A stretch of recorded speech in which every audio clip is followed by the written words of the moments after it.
Salut la gang. Pour faire suite aux vidéos tout à l'heure qui parlaient des fameuses mires pour avoir plus de précision avec son arc, j'avais oublié de parler des œilletons, des pipesight. Il y en a différentes grosseurs. Pour la chasse, c'est sûr que le trou est plus gros. Exemple, ça c'en est un pour la chasse. Et sur l'arc que j'ai utilisé en dernier, la fameuse Darton, la Maverick, c'est un trou que j'ai agrandi avec une mèche 3,16. Puis je peux vous dire que le soir, à la Brenante, ça n'a pas de reste, puis pourtant 3,16, c'est gros. Puis plus on grossit le trou, ben c'est pas compliqué, on perd un peu de précision. Mais par contre, pour aller chercher de nouveau cette précision, il s'agit, la partie avant, la mire, plus le tour, si on utilise une mire, beaucoup de compagnies ont des mires avec un cadre tout le tour, même avec les fibres optiques, il y a le protecteur, eh bien, ça sert à superposer avec le trou qu'il y a dans l'œilleton.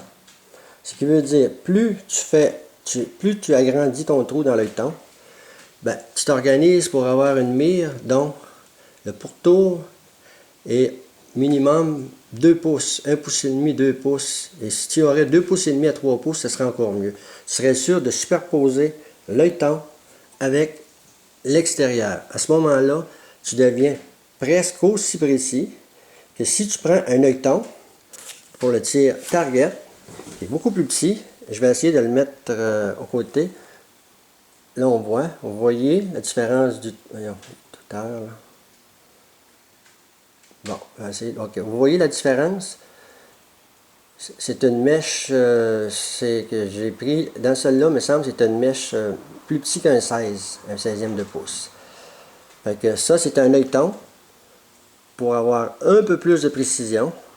Et puis, il cadre parfaitement avec la lentille de mon arc de target, avec la lentille que j'avais fait ici, qui elle mesure, ça c'est une baille de 3/4 de pouce.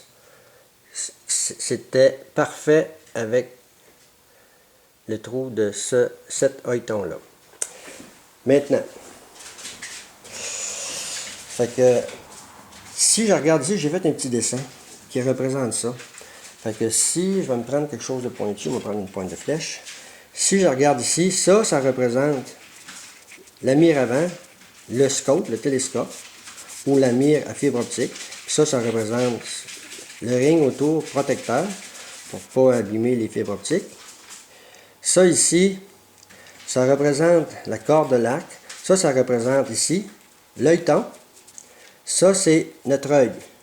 Fait qu'en réalité, l'idéal, comme je le disais tout à l'heure, si je prends l'alignement de notre vision, du champ de vision, il va se superposer dans le petit trou du pipesight, puis il devrait arriver au minimum à l'extérieur ou un peu à l'extérieur. Mais si, plus tu grossis, comme je le disais tout à l'heure, ton trou dans l'œilleton, oui c'est vrai sur la chasse de fin de journée, quand c'est sombre, on voit mieux, mais par contre, ça prend l'extérieur ici encore un peu plus grand pour avoir plus de précision. Cette valeur, l'arc à franc qui est dans mon atelier en bas, lui, il y a une mire Cobra, je pense, puis le ring autour, je pense qu'il y a au moins 2 pouces et demi. À ce moment-là, ça lui permet d'utiliser un œilleton de cette grosseur-là, que j'avais agrandi avec une mèche de 3,16. Puis 3/16e de pouce, c'est quand même assez bien dans les dernières heures de chasse. Bon, maintenant, encore, je n'ai pas vérifié l'heure, d'après moi, ça ne fait pas plus que 5-6 minutes. Je vais y aller un peu avec les flèches, puis au pire, j'y reviendrai.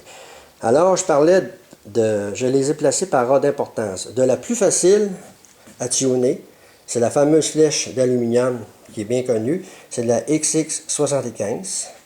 Suivi un petit peu plus difficile, c'est de la aluminium, c'est de la X7, toujours de Easton. Encore un petit peu plus difficile à tuner, c'est de la ACC de Easton. La ACC, voyons ce qu'il y a là, c'est de la ACC. Puis ce qui est semblable, ce qui est nouveau depuis 2-3 ans, c'est encore de l'aluminium avec la fibre de carbone, mais à l'intérieur de l'aluminium. Je trouve que c'est l'idéal pour faire une flèche de chasse. D'ailleurs, c'est les flèches que j'ai faites à Frank 18.